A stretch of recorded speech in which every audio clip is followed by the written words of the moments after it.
పాకిస్తాన్తో జరిగిన పోరులో టీమిండియా 6 పరుగుల తేడాతో విజయం సాధించింది. ఇలాంటి పిచ్పై తడబడిన బౌలర్లు గొప్పగా రాణించి టీమిండియాను గెలిపించారు.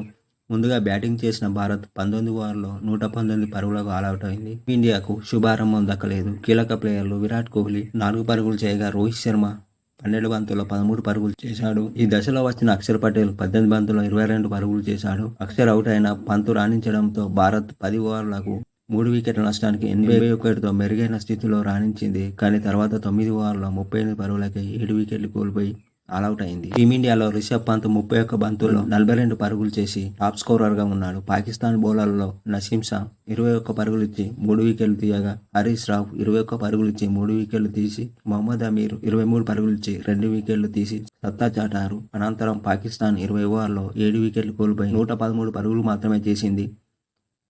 ఛేదనలో పాకిస్తాన్ దూకుడుగా ఆరంభించింది. హర్షదీప్ వేసిన మొదటి ఓవర్లో 9 పరుగులు సాధించింది. 5వ ఓవర్లో కెప్టెన్ బాబర్ను బుమ్రా బోల్తా కొట్టించాడు.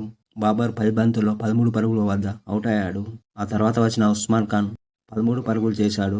మొహమ్మద్ రిజ్వాన్తో కలిసి ఇన్నింగ్స్ను చక్కదిద్దే ప్రయత్నం చేశాడు. 10 ఓవర్ల వరకు పాకిస్తాన్ జట్టు 1 వికెట్ నష్టానికి 57 పరుగులతో నిలిచింది.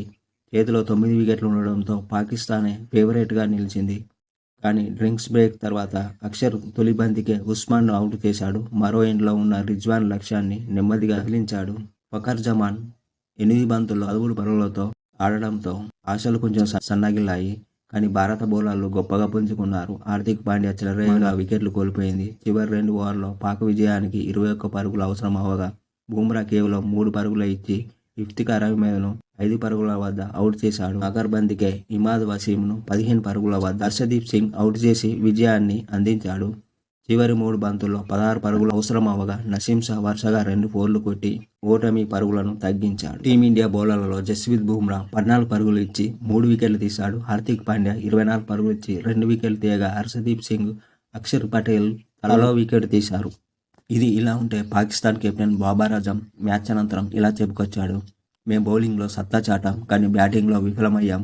వరుస వికెట్లు కోల్పోవడం, అధికంగా డాట్స్ బాల్స్ ఆడడం ప్రతికూలంగా మారింది. ఛేదన కోసం ప్రత్యేక ప్రణాళికలతో బరిలోకి దిగలేదు. సింపుల్గా నార్మల్గా ఆడాలనుకున్నాం. స్ట్రైక్ రొటేట్ చేస్తూ వీలు చిక్కినప్పుడల్లా బౌండరీ సాధించాలనుకున్నాం. కానీ ఈ ప్రక్రియ డాట్స్ బాల్స్ ఎక్కువగా ఎదుర్కొన్నాం. పవర్ ప్లేను వీలైనంత ఎక్కువగా ఉపయోగించుకోవాలనుకున్నాం. కానీ వికెట్ పడగానే పరిస్థితి మారిపోయింది. తొలి 6 ఓవర్లలో మా మార్కును చూపించలేకపోయాం. పిచ్ విషయానికి వస్తే ఇది బాగుంది. బంతి మంచిగానే వస్తుంది, కానీ కాస్త స్లోగా ఉంది. కొన్ని బంతులు ఎక్స్ట్రా బౌన్స్లు వచ్చాయి. ఇక మిగిలిన 2 మ్యాచ్ల్లో విజయం సాధించడానికి ప్రయత్నిస్తాం. కూర్చొని మా తప్పుల గురించి విశ్లేషించుకుంటాం అని బాబర్ ఆజం మ్యాచ్ అనంతరం చెప్పుకొచ్చాడు.